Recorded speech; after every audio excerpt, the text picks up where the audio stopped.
आज की वीडियो काफ़ी इन्फॉर्मेटिव है क्योंकि आज की इस वीडियो में मैं आपके साथ डिस्कशन करने वाली हूँ कि पीरियड्स के दौरान महिलाओं को ये क्लॉटिंग क्यों आती है, ये क्लॉट्स का क्या मतलब होता है और किस तरह के क्लॉट्स को आप मिसकैरेज का अंदेशा समझ सकते हैं। सबके बारे में डिस्कशन करेंगे कि इनके क्या क्या कारण हो सकते हैं, इसको कैसे अवॉइड किया जा सकता है। तो वीडियो काफ़ी इन्फॉर्मेटिव है, प्लीज़ शुरू से लेकर लास्ट तक ज़रूर देखिएगा। नमस्कार दोस्तों, मेरा नाम हर्षिता वर्मा है और आपका मेरे चैनल ट्विंस माय वर्ल्ड पे बहुत बहुत स्वागत है। सबसे पहली चीज़ कि ये जो क्लॉटिंग होती है वो क्यों होती है। तो ये जो क्लॉट होती है वो हमारे ब्लड के अंदर विटामिन के पाया जाता है। तो विटामिन के की वजह से ऐसा होता है कि कभी भी अगर आपको कट हो जाती है,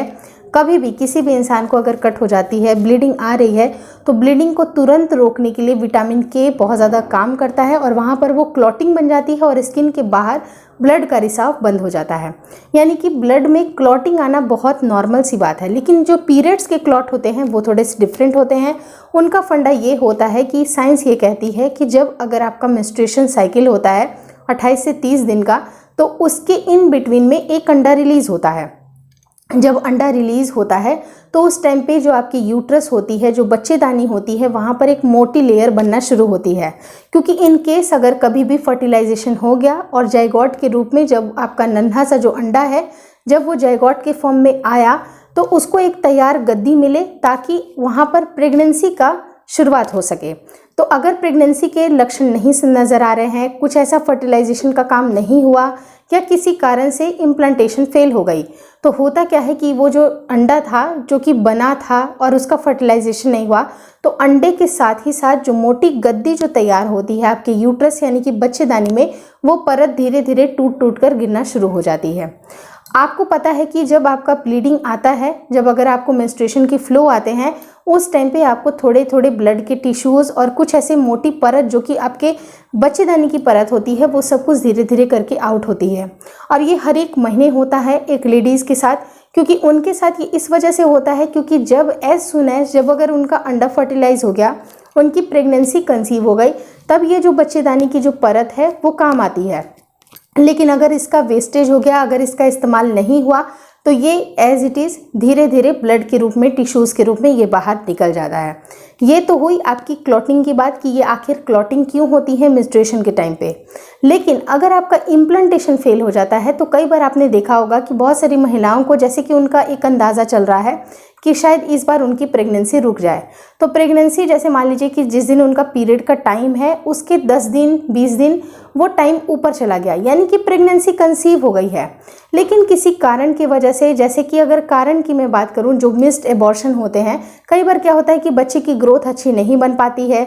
बच्चे की जो हार्ट बीट है वो ही नहीं आई होती है, क्योंकि सैक तो दिखाई दे रही है लेकिन हार्ट बीट नहीं आई है, या किसी कारण की वजह से अगर मिस्ड एबॉर्शन हो जाते हैं, जैसे कि अगर हार्ट बीट का ना होना, या फिर अगर कुछ आपकी एंडोमेट्रियोसिस की कुछ प्रॉब्लम है, या कुछ ऐसे सिस्ट की कारण है जिसकी वजह से आपके जो यूट्रस की जो परत है वो अच्छी नहीं बन पाई, इम्प्लांटेशन सक्सेसफुल नहीं हो पाया। या किन्हीं महिलाओं के साथ ऐसा होता है कि जब उनको कुछ परेशानी होती है, कुछ शरीर में तकलीफ़ होती हैं, जैसे कि दर्द की दवाइयाँ या कुछ बीमारी की दवाइयाँ उन्होंने लेनी शुरू कर दी, उसकी भी वजह से भी इम्प्लांटेशन फेल हो जाती है। कई बार क्या होता है कि महिलाओं को जाने अनजाने ये पता ही नहीं होता है कि उनका इम्प्लांटेशन का टाइम चल रहा है, तो काफ़ी रिगरस एक्सरसाइजेज या बहुत ज़्यादा स्ट्रेस लेना या बहुत ही लॉन्ग ट्रैवल पे जाना, ये सब जो कारण होते हैं वो आपके एबॉर्शन के कारण होते हैं। और ऐसे टाइम पे जो क्लॉटिंग, जो आपके ब्लड का जो थक्का होता है वो काफ़ी बड़ा होता है, क्योंकि आपके अंदर एक शिशु ने जो उसकी स्टार्टिंग है वो वहाँ पर पनपना शुरू हो गई। मान लीजिए कि 10 दिन अगर आपका पीरियड डेट से ऊपर चला गया, लेकिन 10वें दिन जब आपको ब्लीडिंग आ गई, अब मान लीजिए कि प्रेगनेंसी रुक गई थी लेकिन 10वें दिन अचानक से ब्लीडिंग आ गई और वो ब्लीडिंग काफ़ी हेवी ब्लीडिंग है और साथ ही साथ बड़े बड़े से क्लॉट्स आ रहे हैं, तो ये 100% ये आपकी मिसकैरेज के लक्षण है। और कुछ कारण होते हैं जिसकी वजह से मिसकैरेजेस ऐसे हो जाते हैं। तो एज सुन एज जैसे ही अगर आप प्रेगनेंसी कंसीव करते हैं या कुछ आपको अंदाजे लगते हैं, सबसे पहले आप अपनी प्रेगनेंसी टेस्ट किट में देखिए, थोड़ा वेट कर लीजिए ज़रूर, जैसे कि 2-4 दिन का वेट आप ज़रूर कर लीजिए, लेकिन उसके बाद आपको कंफर्म होने के तुरंत बाद आप अपनी गायनी से ज़रूर मिलिए, क्योंकि गायनी आपको एक्स्ट्रा हार्मोन के इंजेक्शंस देती हैं, कुछ ऐसे प्रोजेस्टेरोन के इंजेक्शंस आते हैं, दवाइयाँ आती हैं जिससे बच्चे को एक्सटर्नल सपोर्ट मिल सके। तो कई बार ऐसे भी कारण होते हैं कि अगर हार्मोन में तेज़ी से ड्रॉप आउट होता है, अगर तेज़ी से हार्मोन गिरता है, उसकी भी वजह से आपको मिसकैरेजेस होते हैं। तो मैं आपको यही रिकमेंड करूंगी कि जैसे ही आप अपनी डबल लाइन देख लेते हैं, उसके बाद बाकी लोगों को खुशियां सुनाने से पहले सबसे पहले आपको गायनी के पास जाना है। पहले अल्ट्रासाउंड आपको परफॉर्म करनी है। अल्ट्रासाउंड होने के बाद डॉक्टर आपको कुछ बेसिक मेडिकेशन देते हैं, जिनमें होती है फोलिक एसिड, आयरन की टैबलेट, कैल्शियम की टैबलेट और प्रोजेस्टेरोन के इंजेक्शंस होते हैं या फिर दवाइयाँ होती हैं। तो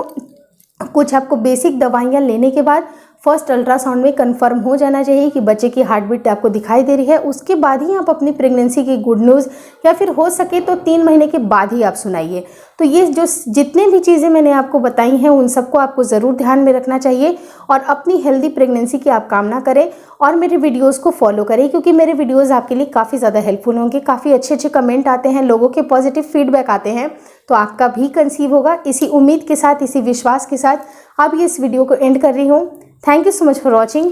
Twins My World.